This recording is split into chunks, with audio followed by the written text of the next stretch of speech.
Does an autopsy hurt?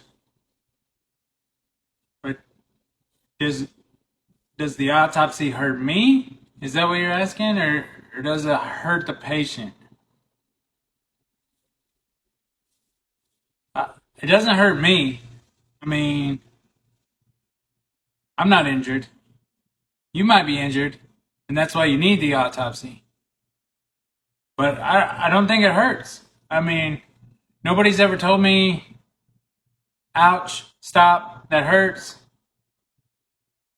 I think it's pain free. You don't feel it. It's one surgery that you don't want to have, but someday you might need it. But it doesn't hurt. No complaints.